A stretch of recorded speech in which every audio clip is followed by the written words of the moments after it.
29 जुलाई 1991 Saint Catherine शहर Canada. मछुआरों को पानी में तैरते हुए सीमेंट के कुछ बॉक्स मिलते हैं। उन बॉक्स को ध्यान से देखने पर मछुआरों के होश उड़ जाते हैं। उन सीमेंट बॉक्स की दरारों से इंसानी मांस के टुकड़े नजर आ रहे थे। मछुआरे तभी पुलिस को कॉल करते हैं और कुछ देर में ही पुलिस वहाँ आते ही सभी सीमेंट के बॉक्सों को इकट्ठा करती है और उन्हें अस्पताल पहुँचा दिया जाता है। अस्पताल लाने के बाद डॉक्टरों द्वारा बताया जाता है कि एक फीमेल की बॉडी के टुकड़े कर करके उन 8 अलग अलग सीमेंट के बॉक्सों में भरा गया था और डॉक्टरों द्वारा यह भी बोला जाता है कि बॉडी 14 साल की रेसली माफी की थी। रेसली माफी जो पिछले 2 महीने बर्लिटिंग शहर से मिसिंग थी। इस घटना ने पूरे शहर में दहशत फैला दी। इस घटना के सही 1 साल बाद बर्लिटिंग शहर में 15 साल की क्रिस्टिन फेनिक्स की बॉडी मिलती है। रेसलिंग की तरह इसके साथ भी बहुत ही बुरी तरह से फिजिकली और सेक्सुअली असोल्ट किया गया था। कोई यह सपने में भी नहीं सोच सकता था कि इन दोनों रेपो और मर्डर के पीछे एक न्यूली मैरिड कपल भी हो सकता है, पॉल बर्नार्डो और कार्ला।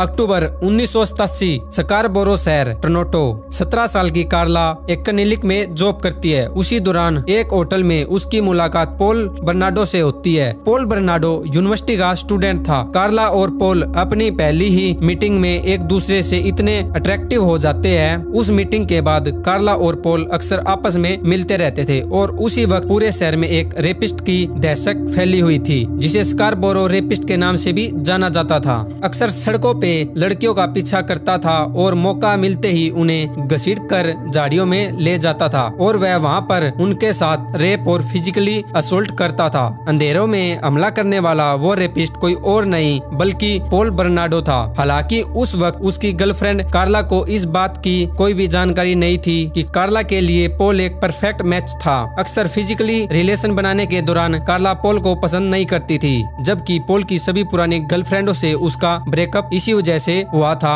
वह हर लड़की के साथ फिजिकली होना चाहता था। 1990 आते आते रेपिस्ट के 12 मामले सामने आ चुके थे, क्योंकि पॉल अक्सर अंधेरे में ही लड़कियों को अपना शिकार बनाता था, इसलिए उसको पहचान पाना नामुमकिन था। फिर पुलिस ने विक्टिम की मदद से स्केच जारी किया और पुलिस ने वह स्केच मीडिया द्वारा पूरे शहर में फैला दिया। पुलिस के पास पॉल के कुछ दोस्तों का कॉल आता है। उन्हें लगता है कि यह स्केच उसके दोस्त पॉल से काफी मिलता है। पुलिस पॉल को अप्रोच करती है और डीएनए सैंपल देने की रिक्वेस्ट करती है और पॉल बिना किसी ऑब्जेक्शन से पुलिस को अपना सैंपल दे देता है। शक के नाम पर और भी कई लोगों के सैंपल लिए गए और डीएनए उस वक्त काफी नई चीज थी। काफी डीएनए लेने के बाद पॉल का भी सैंपल टेस्ट के लिए भेज दिया जाता है। इस घटना के बाद पॉल कार्ला को लेकर सेंट कैथरीन चला जाता है और दोनों कार्ला के माता पिता के पास रहने लगते हैं और उधर स्कारबोरो शहर में अचानक से रेप होने भी बंद हो जाते हैं। मगर पॉल के सेंट कैथरीन शहर में आते ही वहां पर रेप की घटना शुरू हो जाती है। सेंट कैथरीन पुलिस इन रेप को स्कारबोरो रेपिस्ट से नहीं जोड़ती और कार्ला के माता पिता के मुताबिक पॉल कार्ला के लिए काफी अच्छा लड़का था। इन दोनों की शादी की तारीख भी तय कर दी जाती है। उधर पॉल का डीएनए सैंपल अभी भी लैब में रखा हुआ था। पॉल अक्सर कार्ला को वर्जिन फीमेल के लिए अपनी डिजायर रेक्स किया करता था, क्योंकि कार्ला पॉल की पहली सेक्स पार्टनर नहीं थी। पॉल इस बात के लिए अक्सर करड़ी स्पार्स किया करता था। पॉल की नजर कार्ला की छोटी बहन 15 साल की टेमी पर थी। पॉल टेमी को खिड़की से झाँक कर देखता था। कार्ला भी पॉल को टेमी के रूम पर रहने के लिए अक्सर कहती थी। टेमी के लिए पॉल का इंटरेक्शन बहुत बढ़ चुका था। कार्ला इस बात को जानती थी, इसलिए कार्ला पॉल को आने वाली क्रिसमस पर एक ऐसा गिफ्ट देना चाहती थी जिसे पॉल कभी भी ना भूल सके। वो गिफ्ट था डेमी का। 24 दिसंबर 1990 डेमी के 16वें बर्थडे के सिर्फ 2 हफ्ते पहले ही कार्ला जानवरों को बेहोश करने वाली दवा लेके आती है। कार्ला के माता पिता सोने के बाद कार्ला और पॉल डेमी को बेसमेंट में ड्रिंक के लिए इनवाइट करते हैं। कुछ देर बाद वो डेमी को ड्रिंक में नींद की गोलियां मिलाकर पिला देते हैं। जब डेमी होश खोने लगती है, फिर कार्ला जानवरों की बेहोश करने वाली दवा को एक कपड़े में लगाती है और उस कपड़े को डेमी के मुंह पर लगा देती है, जिससे कि डेमी के होश में आने की कोई भी गुंजाइश नहीं रहती। उसके बाद पॉल और कार्ला दोनों डेमी के साथ रेप करते हैं और इस रेप रेप को वह कैमरे में भी रिकॉर्ड करते हैं। कुछ ही देर बाद होलोथिन की वजह से वोमिट करती है। पॉल और कार्ला यह देखकर बहुत ही डर जाते हैं। वो 911 पर कॉल मिलाते हैं। जब तक एम्बुलेंस आती वो दोनों जल्दी से सारे एविडेंस मिटा देते हैं और डेमी को कपड़े पहनाकर उसके बेडरूम में ले जाते हैं। कुछ देर बाद एम्बुलेंस आती है और डेमी को अस्पताल ले जाती है। 3 ही घंटे के अंदर डेमी की मौत हो जाती है। डेमी के फेस पर केमिकल का निशान था जो कि होलोथिन की वजह से हुआ था। इसके बावजूद पुलिस में कोई भी रिपोर्ट नहीं लिखवाई जाती। कार्ला और पॉल माता पिता को यह कहने में सफल हो जाते हैं कि ड्रग्स की वजह से डेमी की मौत हो गई। कनाडा में उस वक्त अक्सर ड्रग्स के काफी केस आते थे, इसलिए माता पिता इजिली मान जाते हैं। डेमी के मरने के 3 हफ्ते बाद पॉल और कार्ला एक और वीडियो बनाते हैं जिसमें कार्ला अपनी बहन डैनी के कपड़े पहनती है और अपने बॉयफ्रेंड पॉल के साथ सेक्स करती है। यह वीडियो बाद में डेमी के मर्डर का एक बहुत बड़ा एविडेंस साबित हुआ। इस वीडियो को फायरसाइड चैट के नाम से जाना जाता है। डेमी के मौत के बाद दोनों माता पिता का घर छोड़ देते हैं और पॉल डलोजी के एक बंगलो में शिफ्ट हो जाता है। लगभग 6 महीने बाद 14 जून 1991 MM रॉबिन्सन स्कूल पढ़ने वाली लेरिस माफी अपने 2 स्कूलमेट्स के साथ एक शोक सुबह से लौट रही थी। पिछले ही हफ्ते उनके स्कूल में कुछ स्टूडेंट रोड एक्सीडेंट में मर जाते हैं, जिसकी वजह से यह शोक सभा की जाती है जिसे रेक भी कहा जाता है। रेक के बाद सभी स्कूलमेट्स ड्रिंक करते हैं। करीब सुबह के 2 बज चुके थे। लेसरी के 2 फ्रेंड उसे घर छोड़ने जाते हैं। लेसरी बैक डोर से घर के अंदर घुसने की कोशिश करती है ताकि माता पिता डिस्टर्ब ना हो सके, पर बैक डोर पर लॉक लगा हुआ था। वो अपने दोनों दोस्तों को घर जाने के लिए वो उन्हें कहती है कि फ्रंट डोर जरूर अनलॉक होगा, लेकिन वो भी लॉक था। फिर वो पास की एक शॉप से अपनी एक फ्रेंड को कॉल करती है और उसे कहती है कि वो सुबह तक उसे अपने घर पर रहने दे, पर उसकी फ्रेंड रहने के लिए उसे मना कर देती है। लेकिन उसी वक्त पॉल वहाँ की सड़कों पर नंबर प्लेट चोरने के लिए इधर उधर घूम रहा था। उसकी नजर लेसरी पर पड़ती है। पॉल लेसरी से फ्रेंडली होने की कोशिश करता है और उसे सिगरेट ऑफर करने के बहाने अपनी कार के पास ले जाता है। जब लेसरी कार के काफी पास आ जाती है तो पॉल लेसरी को पकड़कर उसे कार के अंदर ले जाता है। फिर पॉल कार को ड्राइव कर अपने नए बंगलो पर ले जाता है जहाँ होमल का पहले से मौजूद थी। करीब 24 घंटों तक दोनों लेसरी माफी को रेप करते हैं, साथ ही उसकी वीडियो भी बनाते हैं। अगले ही दिन वो लेसरी का मर्डर कर देते हैं। उसे मारने के बाद दोनों बॉडी को बेसमेंट में रख देते हैं। अगले ही दिन होमलका के माता पिता डिनर पर आने वाले थे। पॉल और कार्ला उनके जाने का वेट करते हैं। डिनर के बाद जैसे ही माता पिता वहाँ से जाते हैं, पॉल और कार्ला बॉडी को डिस्पोज करने के तरीके सोचते हैं। सभी सबूत को मिटाने के लिए पॉल बॉडी को डिसमेंबर कर देता है। फिर पॉल मार्केट से बहुत सारी सीमेंट लाता है और उनसे वो सीमेंट के बॉक्स बनाता है। उन बॉक्स में सभी बॉडी के टुकड़े डालता है। उसमें से एक ब्लॉक जिसमें बॉडी से नीचे और पैरों से ऊपर वाला भाग, जिसे टर्सो कहा जाता है, वह डाला गया था। उस अकेले ब्लॉक का वजन 90 किलो था। पॉल और कार्ला ब्लॉक को 18 किलोमीटर दूर लेक टिप्सन में डालने का प्लान करते हैं। इसके लिए वो लेक में काफी ट्रिप करते हैं। बड़ी अजीब बात थी कि जिस दिन पुलिस को लेक में माफी की बॉडी मिलती है, उसी दिन क्वीन टाउन नागरा कार्ला और पॉल की शादी हुई 29 जून 1991, जहाँ एक तरफ पुलिस लेसरी की बॉडी के टुकड़े जमा कर रही थी और वहीं दूसरी तरफ पॉल और कार्ला वेडिंग वॉच एक्सचेंज कर रहे थे। कई दिनों की जांच के बाद भी पुलिस इस केस के बारे में कोई सबूत हासिल नहीं कर पाई और उधर अभी तक पॉल का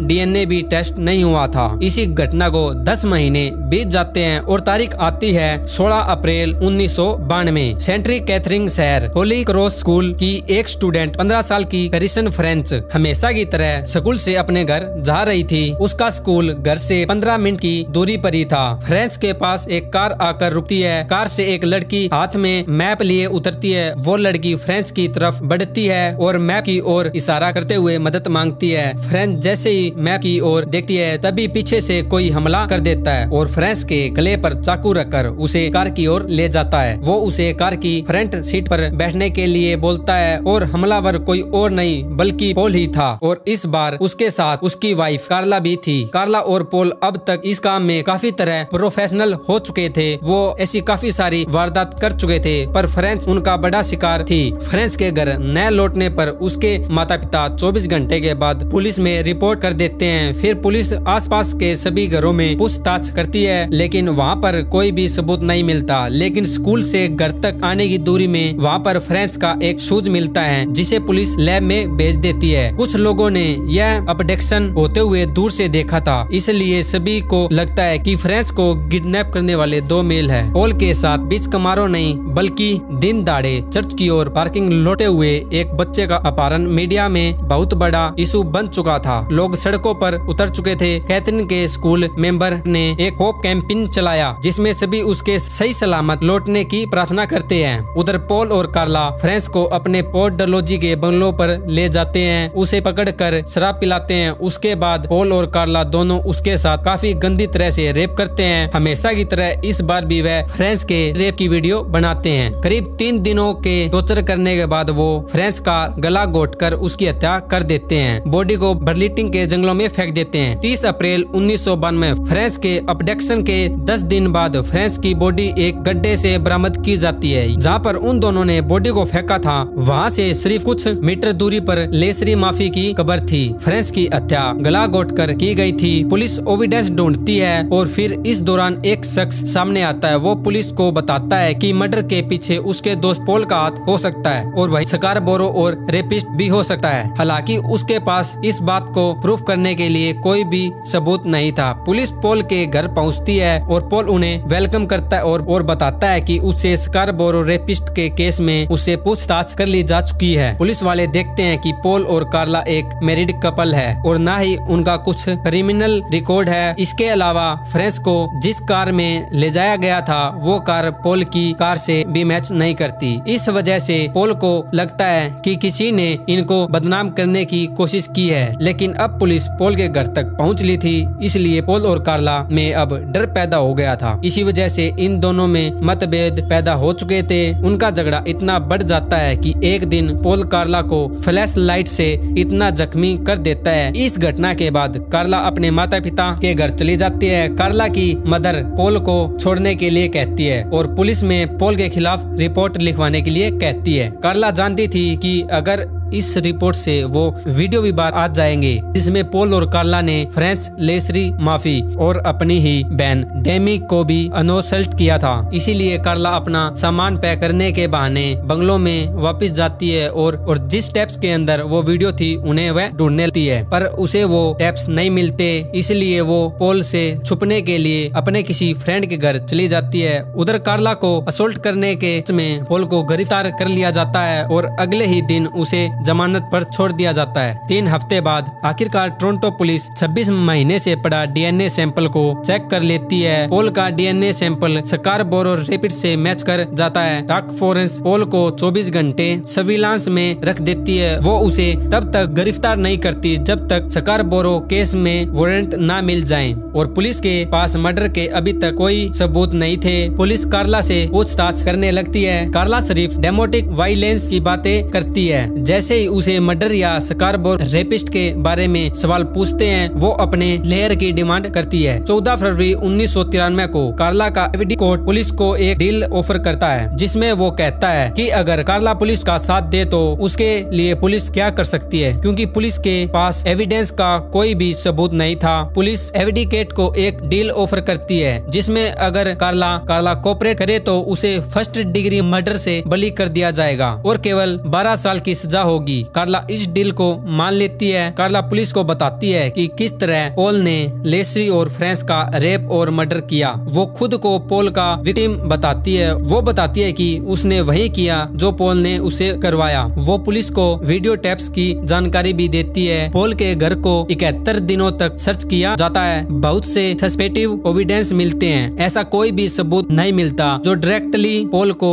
लेसरी और फ्रेंच के मर्डर से लिंक किया जा सके और न ही वो वीडियो टेप्स मिलते हैं जिसके बारे में कार्ला ने पुलिस को बताया था। 17 मई को कार्ला पुलिस को वो सभी लोकेशन दिखाती है जहां पॉल ने लेसरी और फ्रेंच को रेप और टॉर्चर किया था। वो उन्हें बेसमेंट भी दिखाती है जहां पॉल ने लेसरी की बॉडी को डिसमेंबर किया था। डीएनए एविडेंस की हेल्प से पुलिस यह बात साबित करने में सफल हो जाती है कि लेसरी और फ्रेंच उस घर में मौजूद थी। अगले ही दिन पुलिस पॉल को 2 फर्स्ट डिग्री मर्डर के लिए चर्च के चार्ज में कर देती है। कोर्ट डील के हिसाब से कार्ला को 12 साल की सजा सुनाती है और 16 महीने बाद आखिर पुलिस उन वीडियो टेप्स को ढूंढने में सफल रहती है। टेप्स को पॉल ने बाथरूम के लाइट फिक्सचर में छुपा कर रखा हुआ था। पॉल के ट्रायल के दौरान इन सभी टेप्स को चलाया जाता है। हालांकि इन टेप्स को जरूरी मेंबर ही देखते हैं। पब्लिक और मीडिया को ऑडियो सुनने की परमिशन दी गई थी। टेप्स को चलाने के बाद चौंका देने वाली बातें सामने आती है। सभी असोल्ट ने कार्ला सभी वीडियो में खुशी से पार्टिसिपेट करती हुई नजर आ रही थी। इस ट्रायल के बाद लोगों में गुस्सा बढ़ जाता है। लोग कार्ला को मर्डर के इक्वली रिस्पॉन्स मानते हैं और 12 साल की सजा को इंडिस माना जाता है। उधर पॉल रेप चार्ज को मान लेता है। उसका कहना था कि हेसरी और फ्रेंस का मर्डर कार्ला ने किया है। हाँ, पर पॉल इस बात को कभी प्रूफ नहीं कर पाता। पॉल को सभी तरह से दोषी पाया जाता है और उम्र कैद की सजा सुनाई जाती है। 23 नवंबर 1995 में पॉल को डेमी के रेप और मर्डर का भी दोषी पाया गया और उसे डेंजर किलर कर दिया गया। इस सजा में कैदी कभी भी जमानत पर बाहर नहीं आ सकता और 12 साल बाद 4 जुलाई 2005 को कार्ला को जेल से रिहा कर दिया जाता है। रिहा होने के बाद कार्ला शादी कर लेती है और उसके 3 बच्चे हो जाते हैं। हालांकि 2016 में कार्ला को एक स्कूल में अपनी बच्ची को पिकअप करते हुए देखा जाता है। कई पेरेंट्स ने इस पर आपत्ति जताई और यह मुद्दा उस वक्त न्यूज में काफी चर्चित रहने लगा। इस वक्त कार्ला कनाडा में अपने हस्बैंड और बच्चों के बिना रहती थी। पॉल ने 2006 में 10 और केस कबूल किए जो कि उसने स्कारबोरो रेप से पहले किए थे। 2006 के बाद पॉल ने कई बार पैरोल की रिक्वेस्ट की। हर बार उसकी रिक्वेस्ट रिजेक्ट कर दी गई। 2015 में पॉल ने जेल से एक बुक पब्लिक की, अमेड वर्ल्ड ऑर्डर। 631 पेज की यह ई बुक अमेज़न पर 15 दिनों तक रही और काफी बिकी। हालांकि लोगों ने विरोध के बाद इस बुक को इस साइट से हटा दिया गया। 2018 में फिर पॉल की पैरोल की गई लेकिन उसे फुल डे पैरोल नहीं दिया गया।